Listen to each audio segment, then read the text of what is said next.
Welcome friends, we are talking of portfolio of IP, its size, its value, and we are continuously discussing this issue that we have to utilize our IPs for maximizing the value for our organization.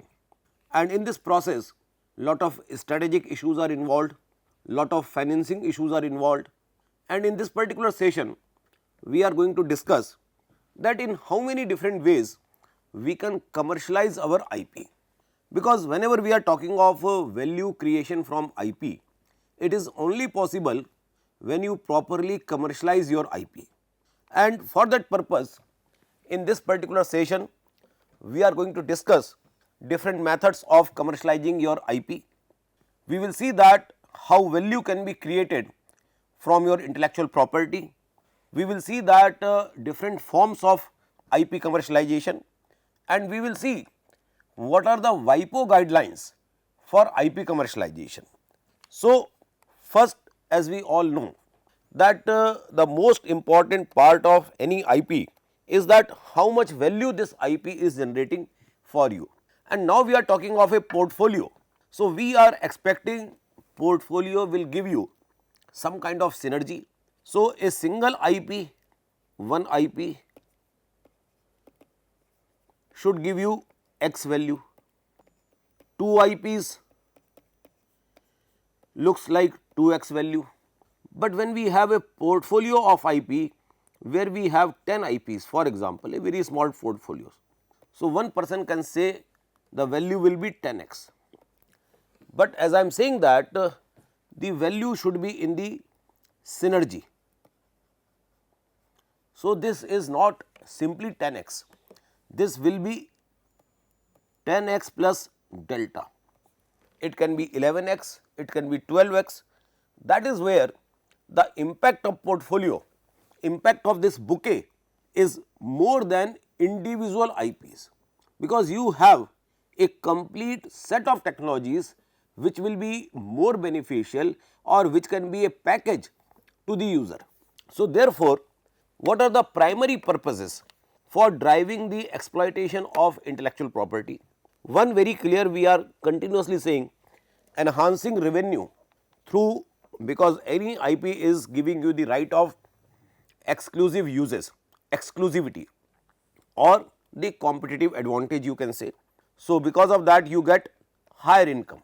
In a way you can also say that you get some kind of monopoly.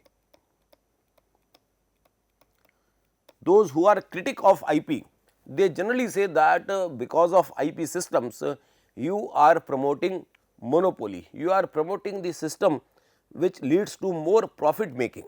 But we are promoting the system of profit making so that new developments, new R&Ds, new medicines, new innovations can take place. Because of this extra profit, companies are able to invest in the R&D activities. If you are not able to provide that exclusive rights, if you are not able to protect their extra income, then how science and development will happen, how new things will be possible. So, enhancing revenue so that we can progress, humanity can progress, that is one very important aspect. Second is, because of IP portfolio, because of the strength of your IP portfolio, strength may be because of size also, strength because of importance of IP also. So, every time size does not matter. You may have a smaller size of your portfolio, but it may be more impactful IPs. That is another way of looking the strength of your IP portfolio. So, IP portfolio strength, simplest way generally we measure because of size, but when we go for higher order measurements of IP portfolio strength, it is not size, it is the value of your IP portfolio. Maybe you have 10 IPs, another company has 100 IPs, you are able to generate more revenue from those 10 IPs which other company which is having even 100 IP may not be able to. So, if you are only seeing the IP strength on the basis of size, so company which has 100 IP, you will see that it has more strength in its IP portfolio, while the company which has 10 may be having bigger strength because of the value it has in its IP portfolio. So, because of that you get brand value, you get goodwill. So, indirectly now you may generate more income because of higher goodwill, a better goodwill in the market. So, that is the second purpose of driving the exploitation of your intellectual property. And third, which is more useful in terms of startups, entrepreneurship, where if you have IPs with you, you can generate more funds for your requirement, or in terms of, for example, SEPs. Two companies are there who are having some portfolio of standard essential patents. In that case, the strength to negotiate is possible because of your IP portfolio. You require my IP, I require your IP. You have a portfolio of 20 IPs, I have a portfolio of 50 IPs. Both of us need all these IPs for our own products. So, depending upon how many IPs I am bringing on the table, we can have our negotiating power in that business discussions. So, that is also a way of exploiting the intellectual property. So, direct income, goodwill creation and business negotiations, these are the three ways in which you can exploit your IP. Now, how are we going to exploit or commercialize our IP? There are multiple ways through which you can do it. Commercialization by the owner, through assignments, through licensing, through franchising, through joint ventures and through scientific spin-offs. These are the different ways of commercializing our intellectual property. We will be seeing all these ways in our subsequent slides in more detailed manner. So, first is commercialization by the owner. Now, the owner of IP, whether you can be an individual or you are a company. When I am saying company, it includes corporate, it includes educational institutions, it includes R&D labs, anything who owns the IP and other kind of ideas. So, they want to handle the selling their stuffs themselves. So, they are doing everything on their own because they can do it proper marketing, they can showcase their IPs in exhibitions, they can do lot of digital marketing, social marketing, and they do not want to join hands with other because they have the confidence on their own. So, there are a couple of examples in our country also where organizations are doing marketing of their IP on their own. But sometime there is a risk also because this marketing activity of your IP may not be your core activity. So, it is a risk also that if you are doing everything on your own, you may not be able to do the proper commercialization from your IP because you may be a techie, but you may not know the entire ins and outs of IP laws and the market dynamics also. The valuation itself is a very important challenge. So, all these things may be a downside of commercializing by your own efforts.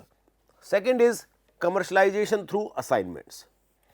Now, assignment means giving away the ownership of IP like copyrights, trademark to somebody else. For example, when we write a research paper, we give the copyright of that research paper to the journal who is going to publish that particular article. So, that is one simple way of assignment, that we do lot of assignments with respect to trademarks. I own IIT Roorkee trademark. Whenever there are festivals, we do MOUs with various corporates and we authorize them, we assign them the rights that you can use our IIT Roorkee trademark on your products. So, that is a very common phenomena where a lot of assignments of copyrights, trademarks happen, and this can be helpful if the owner is not able to make money from their intellectual property on their own. Like it is a kind of selling the IP completely, so the original owner does not have to worry about it anymore. So, it is something like that I have made you responsible for generating the money from this particular IP. But there is a caution also, if you see the last point, that it can be slightly tricky, challenging to negotiate the prices, because you are giving your right to somebody else. Now, what should be the price of this particular IP, price of the assignment, because these properties are very complex. You are giving your logo to somebody else to use. Now, at what rate you should charge the royalty for that? That is, there is no mathematical formula available for that purpose. There is no underlying principle available for that. So, sometime it is a challenging issue because of the lack of clarity, lack of step by step process available. So, therefore, you need to take help of experts who can help you to negotiate about the prices of the assignment process. The third is commercialization through licensing. Like it is somehow similar to assignment, but slightly different also, because here you are renting out your IP. You are taking rent when you are licensing. The owner gives some permission to use it in exchange for regular payments, which is known as royalty. In case of assignment, we are charging a kind of a fee, a price for assigning the rights to somebody else.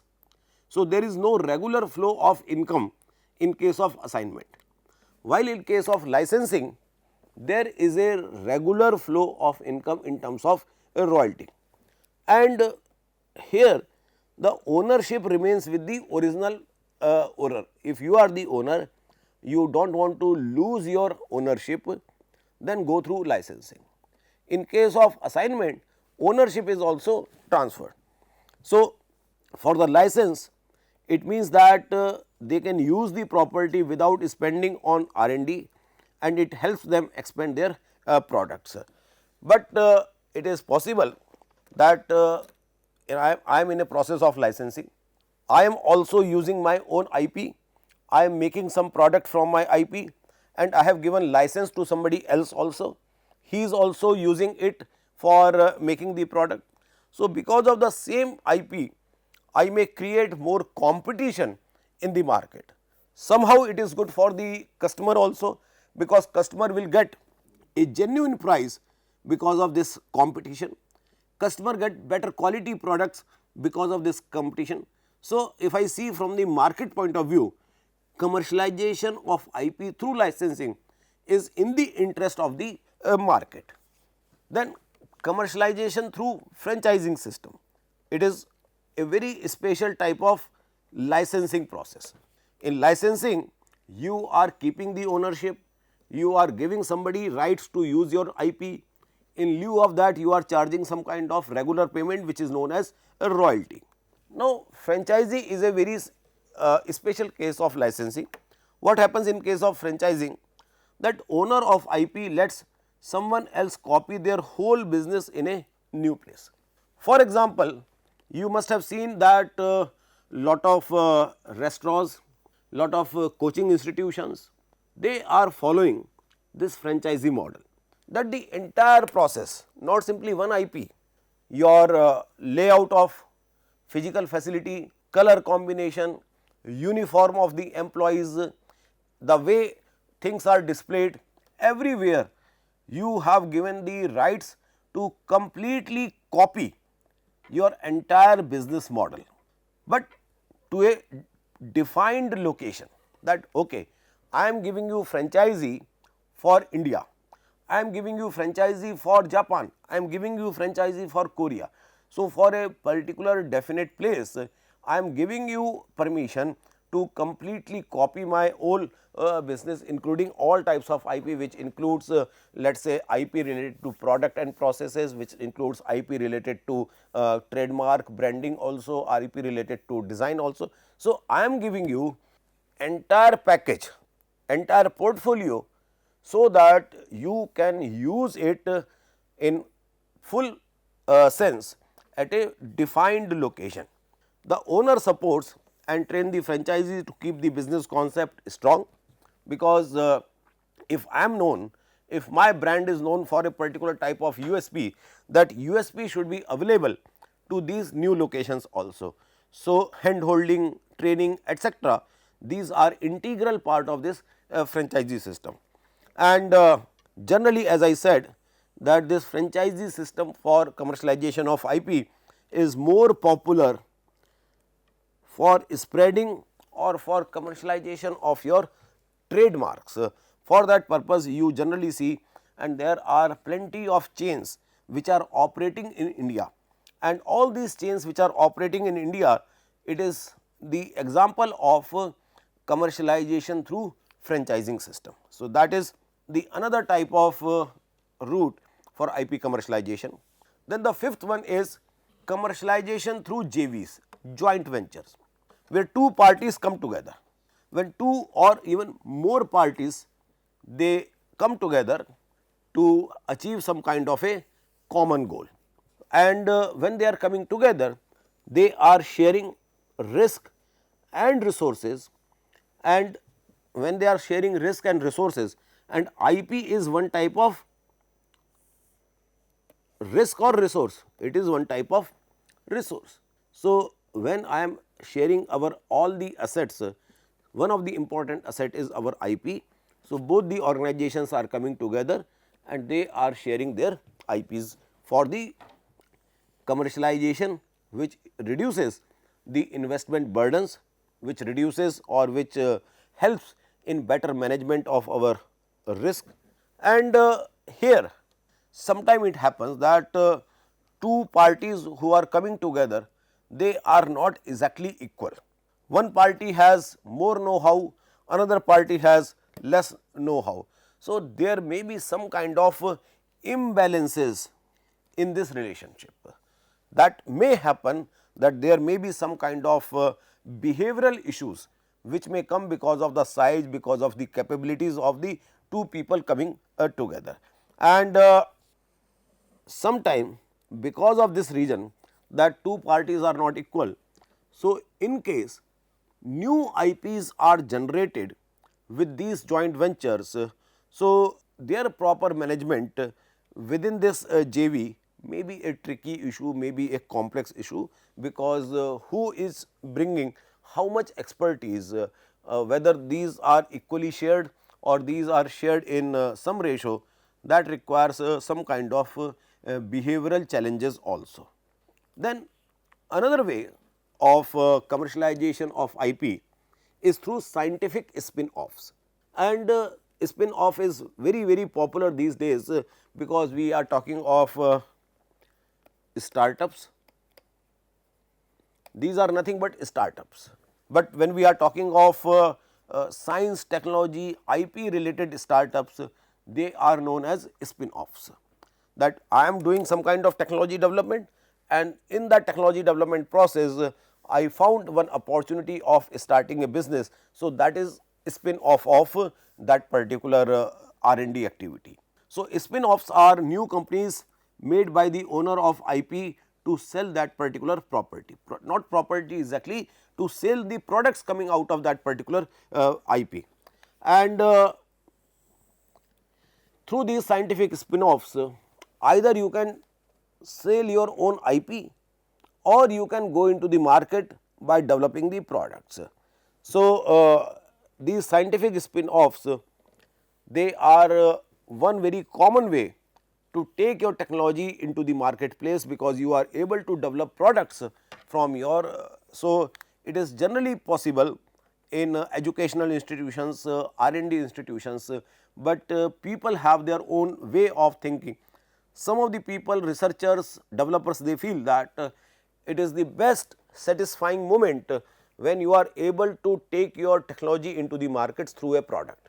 But there are other set of people who believe that it's not our cup of tea to go for scientific spin-offs, developing the products.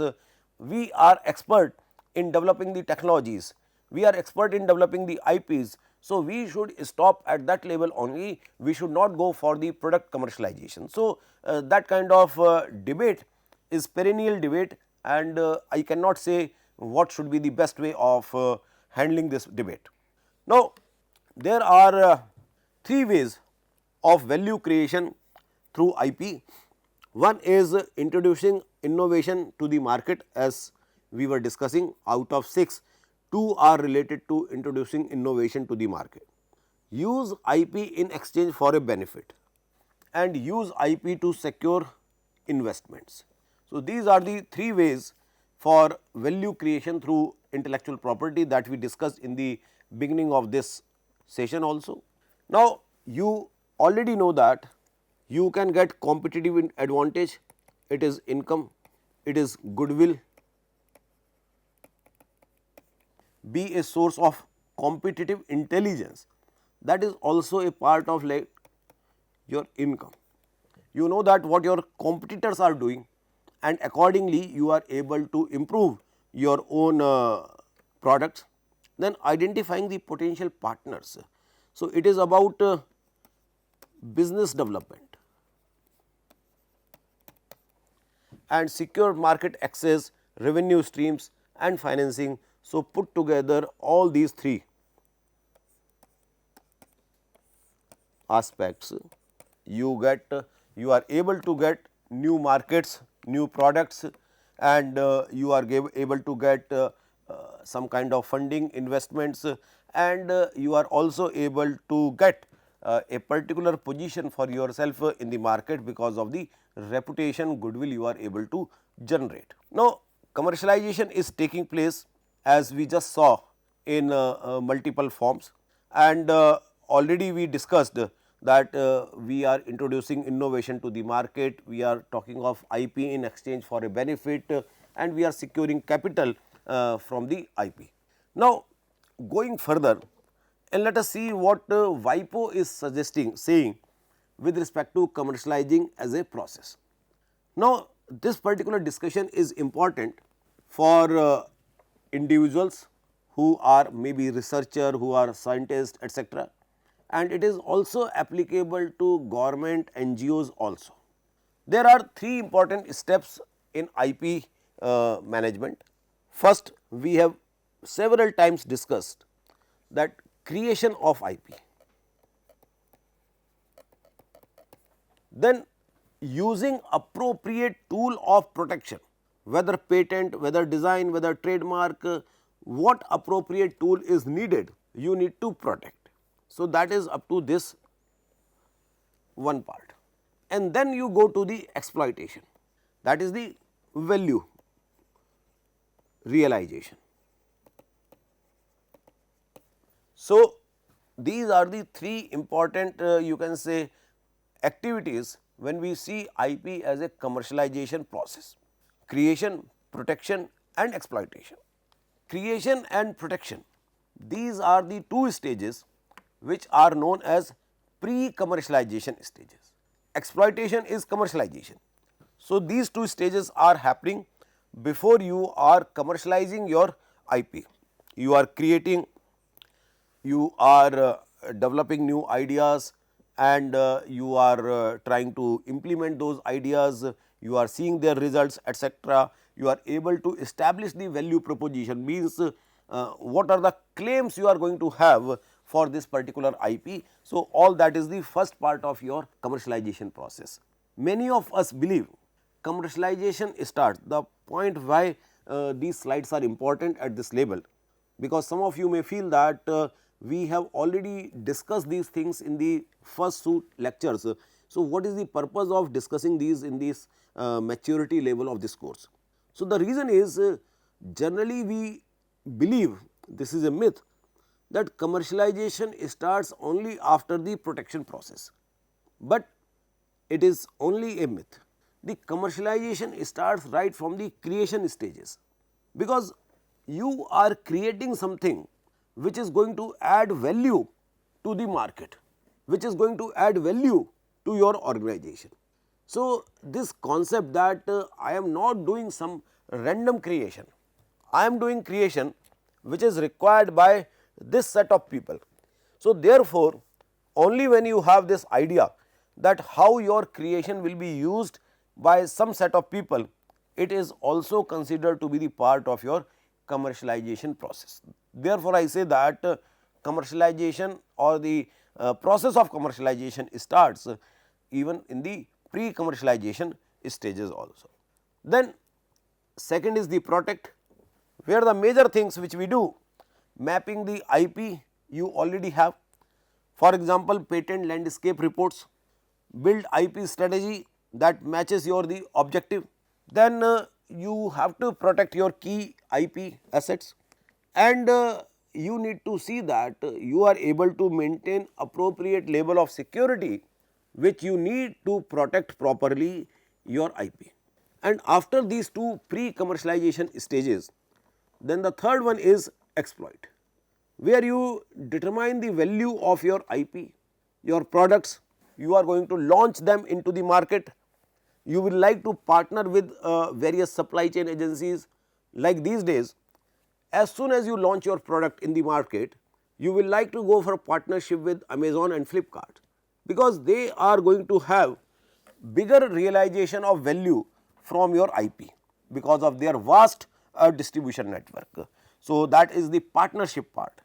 And maybe you will like to give franchisee, you will like to give license to other interested users, because now you have shown a way of exploiting the IP. So, many of you can say entrepreneurs will like to use that opportunity for their products, for their business growth, and that way exploitation is possible from multi-prong approach.